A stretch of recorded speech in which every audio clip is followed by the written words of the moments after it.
All right, welcome to Coffee with Terrence. In my channel, what I'm trying to do is share with you ideas, tips, tricks, things to think about on how you can progress in life a little bit wealthier and increase your income, that sort of fun stuff. And my goal is to try and get to the end of it by the time I finish my cup of coffee. Some of the things I want to talk about are complicated in nature. As a consequence, the videos end up being a little bit long. I'm going to try to keep it snappy, and I'm going to try and move through the points. So you're going to find some of them might leave you hanging a little bit. If that's the case and you want further explanation around any of these things, please do me a favor and place a comment in the comment box below and tell me if there's anything you'd love more elaboration on. Anyway, I'm going to jump straight into it now. So this video's topic is around the 4 quadrants of wealth and income by Robert Kiyosaki. I'd like to sort of examine what the 4 quadrants are, this platform for thinking, and how you can practically apply it in some shape or form that actually gets you from where you're currently at to a state at which you make a lot more money. So what are the 4 quadrants? And if you want to know what the 4 quadrants are, there are a bunch of videos online that already talk about the 4 quadrants of wealth and income in a lot of depth. Robert Kiyosaki himself does a few videos. So the idea is that there are 4 states which you're at. So you might say start at a state where you're employed by someone. Then you might then become a specialist, or you're self-employed, or you run a small business. And that then evolves into the 3rd quadrant of being of owning a big business or running a big business. And the 4th quadrant being actively being an investor, and your function is to own elements of businesses or businesses all over the place or assets all over the place, and those assets generate income. And so as an investor, you collect dividends, and that's how you make your living or grow even more wealth. We all know what being employed is about. You work for someone and you get paid for your time. Being a specialist or self-employed or a small business, just think about the 2nd quadrant as you're the primary machine. You're the primary thing that generates the revenue. The moment you disappear out of that environment, essentially would shut down and die. The example that Kiyosaki used was being a doctor, which I think is a beautiful explanation of what a specialist is. A big business, on the other hand, is one where your function is to oversee the business. You ensure that it grows, it scales, and it does what it does, and all the people and resources within the business basically fund and keep that business alive and growing. And the last one is when you're an investor and you sit back and you just let your money do the work for you. The 4 quadrant sort of theory posits that you go from state 1 or quadrant 1 into quadrant 2, and then from quadrant 2 you go into quadrant 3, and then from quadrant 3 you go down to quadrant 4 as an investor. So you sort of evolve from one state to the final state, and the goal in this the goal is generally to see, can you get to an investor state? That's a great place to be because you don't have to do any work. Your money does all the work for you. So you just sit back and go to a variety of beaches all around the world and enjoy Mai Tais. For the purpose of this video and all future videos, I'm not really going to talk about that investor space. Talking about where to put your money, when to put your money in, taking your money out, and that sort of stuff is probably something that's not particularly useful for most people, and I don't really enjoy talking about that topic at this current point in time, so I'm going to kind of skip that. But I do want to talk about the first 3 states, going from an employed state right down to owning a big business. What does that look like? How do you get there? And I do have a couple of little challenges around this, the 4 quadrants. There's nothing wrong with this. I really love what was done, and it helped me greatly in thinking about trying to get somewhere in life myself. I just want you to think about these 4 quadrants in a somewhat more practical manner. So in a previous video, I talked about an idea where force is kind of mass times acceleration. So if you want to get somewhere, you need to have some force. In physics, is made out of mass, so a body of mass accelerating.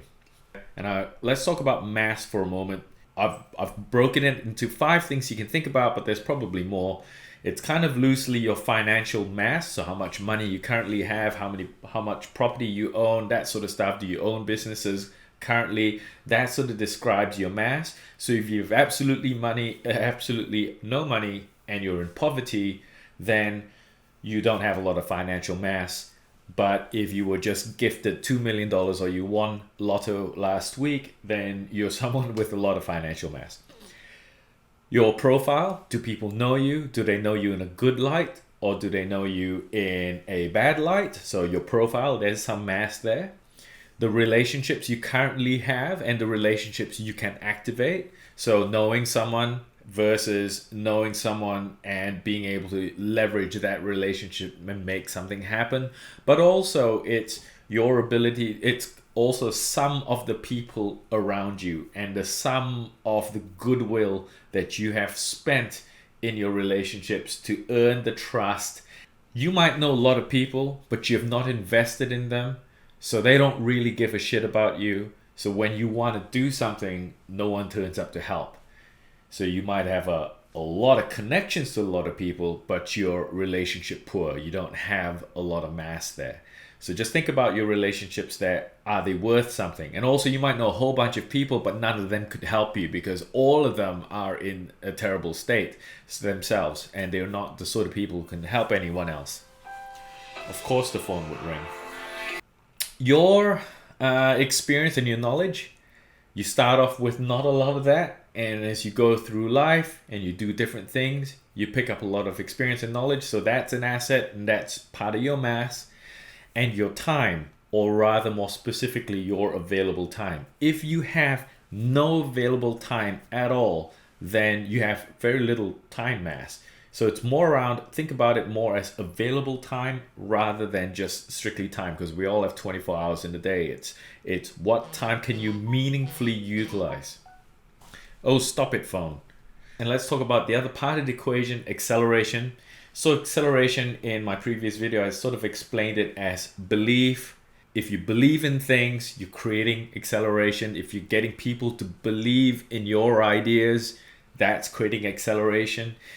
So you're creating interest and you're creating some force just simply by generating belief. More things have been sold and accomplished simply on belief alone. So belief is a very powerful contributor to acceleration. Action is the other, so that's doing something, and action usually follows as a consequence of belief, or because genuine action only happens when you have genuine belief. So action's the other part of it, and it's more natural sort of follow on from belief. Influence is a sum of the two, if you will, almost. So a combination of belief and action usually culminates from having influence and generates influence at the same time. The best way to think about acceleration is effort and work. You're going to have to do something, and the action of doing something creates acceleration. So coming back to the equation, right? Force is mass times acceleration. So the more force you have, the more likely you are to accomplish what you want to accomplish and generate income, if you will. So another way to think of it, force is kind of income, maybe, perhaps, or wealth. Wealth might be another way to think of force. So I want to bring you over to this graph for a second. I want you to think about acceleration, right? Rather your effort, if you will. That's something that's fairly constant.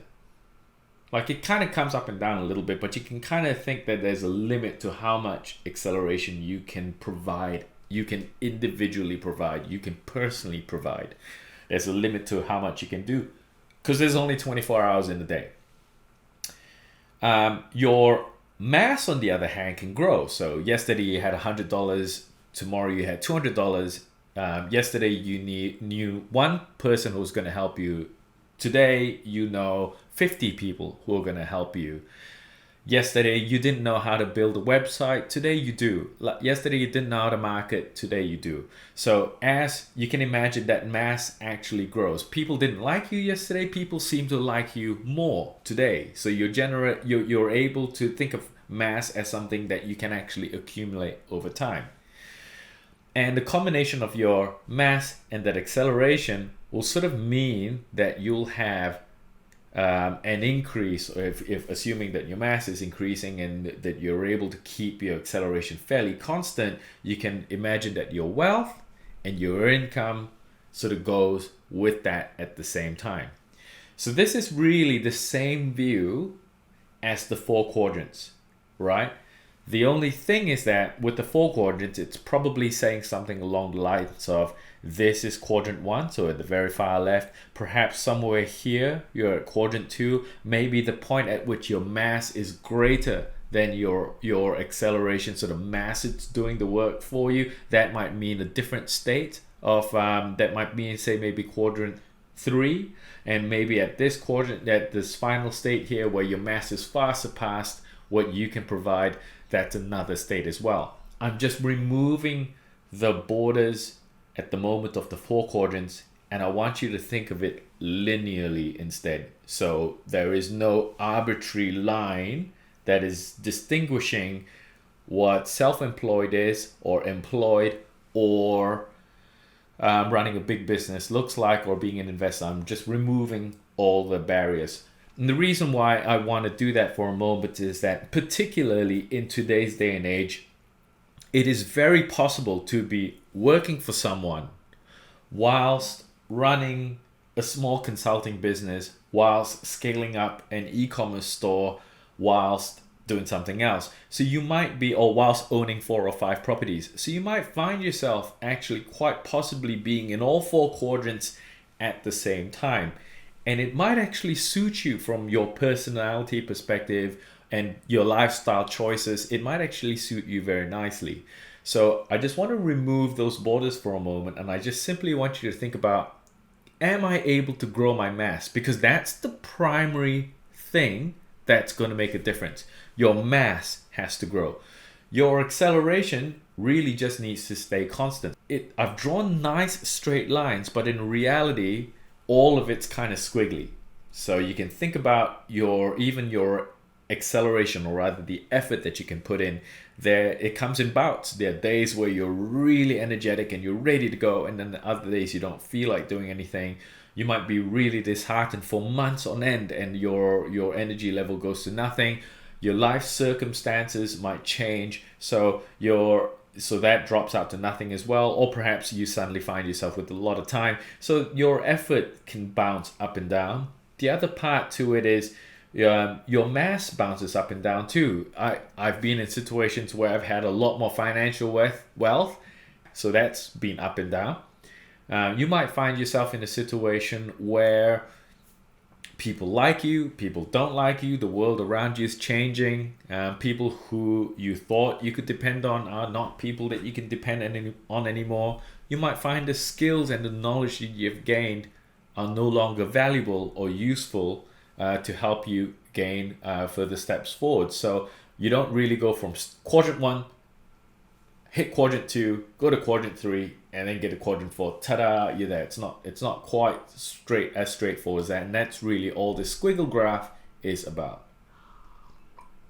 So I want to summarize this down to 3 key things to formulate in your mind as a really broad, overarching strategy. And the 3 ideas are, at all times, so it doesn't matter which quadrant you're in, you want your mass to keep increasing. So long as your mass is increasing, then your force should be increasing, and it should eventually translate into wealth and income. And this means increasing your finances, or for your financial position, increasing your knowledge, increasing your relationships, all the stuff I talked about before. But the second one, which is actually harder, much harder than it sounds, is to keep your acceleration as consistent as you can. And I can list a laundry list of reasons why this is difficult, and a laundry list of reasons why this is so important. And I don't want to make a whole video on this, so I'm just going to pick on a couple of major ones. The moment you can't count on yourself, or you can't count on your ability to produce acceleration or produce effort and intensity, then you start losing personal confidence. So you lose your confidence in yourself to go, oh, I want to do this, but I just don't know if I can just sustain and I can keep going. And there's so many reasons why it's hard to keep going, which is why there are a million motivation speakers out there, because motivation is a difficult and challenging thing. You might also run into a whole bunch of emotional challenges as you go through this. We all do. We're human, so we fundamentally have insecurities. We fundamentally have emotional triggers. We have things that are going to prevent us from moving forward and keeping that acceleration consistent. The third point I want to make is to take good risks / gambles. This is such a difficult topic because everything you do has inherent risk, and everyone has a different appetite for risk. And some people will shy away from risks where they should be taking them, and there are people who are taking risks that they shouldn't be taking. And it's such a gray and blurry line that it's difficult to... The things you need to consider in whether something's a good decision or a bad decision, or rather good gamble or bad gamble, comes down to the consequence if you succeeded or failed, and the likelihood of success or failure.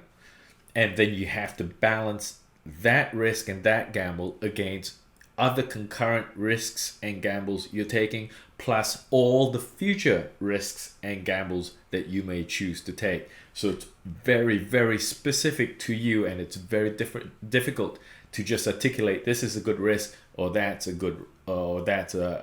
good gamble. Every time I talk about risks and gambles, you have to be very conscious of making good decisions for yourself, and you need to be prepared that your gamble can go wrong. That's why it's called a gamble. So I now want to overlay that squiggly line just to articulate this and bring in the context of the strategy over the top of it. Your journey from quadrant 1 to quadrant 4, if you will, or quadrant 1 right to quadrant 3, might look something like this. You might decide that I want to have a skill. So on the bottom left, you might want to develop a skill. And then once you've picked up a skill, you might say, oh, I might want to open a store using this skill of mine. I've learned how to do something and I want to open a store. That store might or might not do well. You might find that it's a dead end, and then you might say, okay, I'm going to trade that skill in and go get a different skill altogether because this is just not working. I don't believe that this store is going to take off. So you might trade your skill in. You might then, using the newfound skills, buy a business, and then find that the business wasn't quite what you wanted or quite something that was going to be successful. You might sell it, you might lose it, you might then start up a new business. You might, over this process, build up some fame, and then you might find a way to scale either the business you bought or perhaps the business you started up. So your journey is not linear. What is linear is building your mass. And in all these examples here, we've got someone who started building up a skill, and then building up a store, and setting up a store gains you experience and you learn things in that process. Training that skill for another skill doesn't delete the previous skill, so you're now building skills upon skills. Buying the business leverage skills that you know before, but also leverages relationships that you might have gained from this point to that point. Starting up a business almost certainly requires relationships. So as you're going through this, you're amassing relationships, you're amassing knowledge, you're amassing experience, and they're all positive things. They're all positive things that are scaling into your body of mass. From this, you start being known in circles, you develop some fame within the market, within the industry, and using a combination of everything that you've built up over time, you're able to take that and scale it into a bigger business. You might feel like you're having ups and downs. You can easily flatten it just by thinking, am I building up my mass? And am I able to keep my acceleration consistent? And are the quality of my risks and gambles getting better? That's it. If I can do those three things, I should move in that positive direction. I want to now translate all that stuff I talked about into one really simple tip. The tip is, produce a map. So actually draw this down, write this down. I've done this at cafes with people for quite a while now, and just put up little using salt shakers to go, what's this look like, and what's that state look like, and what's that look like, and sort of map out where you are from where you're currently at to where you need to be. What does that map actually look like? And you can actually describe what each point looks like. You should have a very reasonable map, as in each step that goes along the way is chronologically logical. It makes sense. You can actually string them together. So I'm going to start by opening the door, then I'm going to go to the car, then I'm going to drive down the road. It actually follows a narrative that's reasonable and seems somewhat accomplishable. And you can very clearly break it down into actions. Go, yep, if I do this, I should get there. Once I get this, I should be able to get there. And you can actually draw this little map out. And I know people talk about having a 5-year plan. We know what the 5-year plan is. We know what the 10-year plan is. Be super rich. I want to be loaded. I want to have a huge body of mass. That's what I want to have 10 years from now. So if you were to say something like, in 5 years, I'm going to have a business that employs 30 people and we buy these and we sell these things, it's actually really hard to lock that down on a piece of paper when you're at the very beginning called, I don't currently even have a job. So being reasonable with this, try to look 6 to 12 months and actually draw the broad steps. Because we know broadly, once you're employed, you can work towards improving your employment state, then try to get into a small business, then try to get into a big business or something that resembles that, and until you finally hit an investment state. If you're drawing a 5-year goal and you can't map out how you're going from here to that 5-year goal, it's just too ambiguous. Break it down. I want you to chunk it right down to something that you can actually reasonably see. And a good guideline is to think 6 to 12 months, because by 6 to 12 months, you'll have a pretty good idea whether you're actually successfully doing this and whether you should be calling quits or rethinking how you're approaching this. I'm going to bring this in context with a little narrative, and I'm going to try to do this as often as I can with my videos. So the little narrative goes like this. I currently work as an IT teacher, or a IT teacher, N-I-T, A-I-T. I want to get into a business selling computers and computer parts. So let's chunk that down, and you could chunk this down to really, really small elements. I'm just going to look at 3 big elements that you might want to break this down into, which is work out who I'm going to sell to, which should guarantee sales. So in other words, I want to sell computer parts, I want to sell computers. Who would I sell to? Who would buy from me? And where can I go to that I can quickly secure a revenue that is somewhat recurring? I mean, this is a business after all, so I want to be able to go and sell to these people, and then I want to go back and resell to these people, and I want to go back and resell again. Can I feel fairly confident that I can go from a state of not selling any computers and computer parts to a state which I can quickly get to, which guarantees some sort of sales? I'm very confident I should be able to hit X amount of revenue per day, per week, per month. Perhaps once you've worked it out, you might need 50 grand to buy stock, perhaps some marketing, I don't know. So maybe you need to find 50 grand and you don't have 50 grand. So if that's the case, you got somewhere between 6 to 12 months to work out where and how you're going to get 50 grand. And if it's something that you can't get in 6 to 12 months, you might be reaching too far, because you're going to run out of gas, which is the third point, called free up 3 hours a day to run an online store and develop this business. If you need 50 grand to get this business off the ground, you need to find 3 hours a day to make this happen. And you work really hard to get the 3 hours a day. You can't get the money to run. You spend 12 months doing this. It is exhausting. If you throw in 3 hours a day doing what you have to do to find this 50 grand, you never find it. You never get there.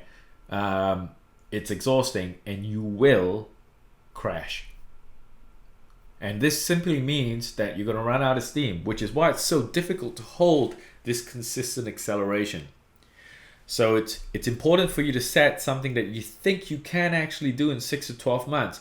And then for each one of these major things, you can actually chuck them down into little steps. So how would you go ahead to find this market research on who you would buy? Perhaps the conversations that you can have in market to your potential clients that sort of gets them ready to buy from you. So pre-sells your products, pre-sells your services. Perhaps to find the money is a journey you need to start now. It might be a process of saving. It might be a process of borrowing. It might be a process of bringing in investors. It might be you're going to have to be clever. You need to start thinking about where this 50 grand comes from, and you need to start taking action. It doesn't just fall out of trees. Then you need to find this time. And if you're currently working as a teacher, maybe if you've worked out you need 3 hours a day, it's not exactly easy to just allocate 3 hours a day. You're going to have to change the way you operate your daily life to produce those 3 hours. So there's work to be done just up front, just to get this into a state which is manageable, that's consistent, that you can provide constant acceleration, that you're making a sensible gamble, that you're gradually building mass as you go along. Of course, I'd really love to bring this topic to life, and to do that, I'd love to use your story, where you're currently at and what you're trying to do. So if you love this video, please hit like and hit the subscribe button, as it gives me a lot of confidence that I'm producing things that are useful for you. If you don't find this video useful, or if you didn't like it, please jump onto the comments and tell me why you didn't like it, what was missing, what did I skip over, what you disagreed with. I'd love to debate with you, or perhaps produce more videos that can support what I'm saying. And if you have a specific scenario that this is sort of triggering you to think about, that you'd like me to discuss or talk about with your scenario, in context, please let me know in the comments. I'd love to chat with you. Otherwise, this is my second video. Thank you so much for your time, and I will see you soon.